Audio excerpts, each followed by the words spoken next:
నిచ్చెనను ఎక్కినవాడు ఎప్పుడు కింద పడతాడా అని ఎదురు చూస్తుంటారు. అందువల్ల తామేదో అతనికన్నా ఆకాశానికి ఎత్తుగా ఎదిగినట్లు అనుకుంటారు. నిచ్చెన మొదట్లో నిలబడి ఎక్కేవాడి మీద కామెంట్స్ చేస్తుంటారు. తాము చూడాలనుకునేది నిచ్చెన ఎక్కినవాడి పతనాన్నే. వీళ్లను గురించి చెప్పుకోవలసిన మరో విషయానికి వీరు తాము గోడమీది పిల్లులని తెలుసుకోలేకపోవటమే. ఎప్పటికప్పుడు ప్రస్తుతంతో రాజీ పడుతూ తమకు తాము నమ్మబలుకుకుంటూ ఉండటమే దీనికి కారణం. వారి విశ్వాసాలు కాలం, పరిస్థితులను బట్టి మారిపోతుంటాయి కాని చివరికి వీరు తమ జీవితంలో ఒక స్థిరాభిప్రాయాన్ని ఏర్పరచుకోరు కాబట్టి దేనితోనూ ఏకీభవించక నిచ్చెన మీదికి ఒక్క అడుగు కూడా వేయలేకపోతారు. ప్రపంచంలోని ఎక్కువ మంది జనం గోడమీది పిల్లులే. మంచిని, న్యాయాన్ని చూడండి. అవి ఎక్కువగా దేన్ని ద్వేషిస్తాయి? తమ విలువల పట్టికలను బద్దలు కొట్టేవాడిని, విరిచేవాడిని, న్యాయవ్యతిరేకిని. వాడే సృష్టికర్త. అన్ని నమ్మకాలను నమ్మేవాళ్లని చూడండి. వారు ఎవరిని ఎక్కువగా ద్వేషిస్తారు? తమ విలువల పట్టికలను బద్దలు కొట్టేవాడిని, విరిచేవాడిని, న్యాయ వ్యతిరేకిని. వాడే. నేను తోడుగా వచ్చే వారినే కాని శవాల్ని, పశువుల కాపరుల్ని నమ్మేవారిని వెతకను.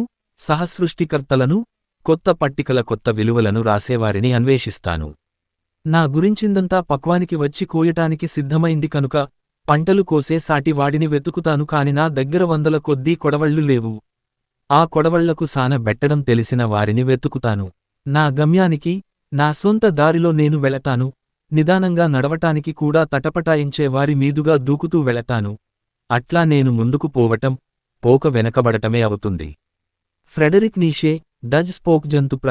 నేను భయపడ్డ సమయం తెల్లవారు జామున 3 గంటలు. రాత్రి బూప్ చిత్రం షూటింగ్ ముగించుకుని 8వ అంతస్తులో ఉన్న నా అపార్ట్మెంట్కు తిరిగొచ్చాను. పడుకున్న తరువాత ఉన్నట్టుండి బూప్ చిత్రంలోని దయ్యం బీరువా వెనుక ఉన్నట్లు అనిపించి భయం వేసింది.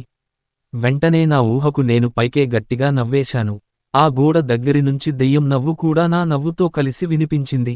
నేను గోడవైపు చూశాను. ఆ దెయ్యం నా సృష్టేనని, నన్ను భయపెట్టాలని ప్రయత్నిస్తుందని నాకు నేనే నచ్చ చెప్పుకున్నాను. ఆ హాస్యాస్పద పరిస్థితికి నవ్వుకున్నాను. నా భయం ఆ బీరువా వెనుక భాగాన్ని పరిశీలించమంది. కాని నా బుద్ధి ఒప్పుకోలేదు. ఆ రెండింటికీ కాసేపు జరిగిన వాగ్వాదం తరువాత వెళ్ళి పరిశీలించాలనే ఆలోచనను అదుపు చేసుకున్నాను. చివరికి ఎలాగైతేనేం ఆ బీరువానే చూస్తూ చాలా చిన్న స్వరంతో ఎవరు అంటూ పిలిచాను. జవాబు రాలేదు. నిశ్శబ్దమే. నా ప్రవర్తనకు నా మీద నాకే కోపం వచ్చింది.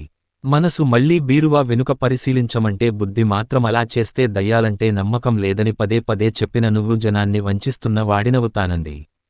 చివరికి బీరువా వైపు వీపు చేసి ఇటు తిరిగి పడుకుని కళ్ళు మూసుకున్నాను.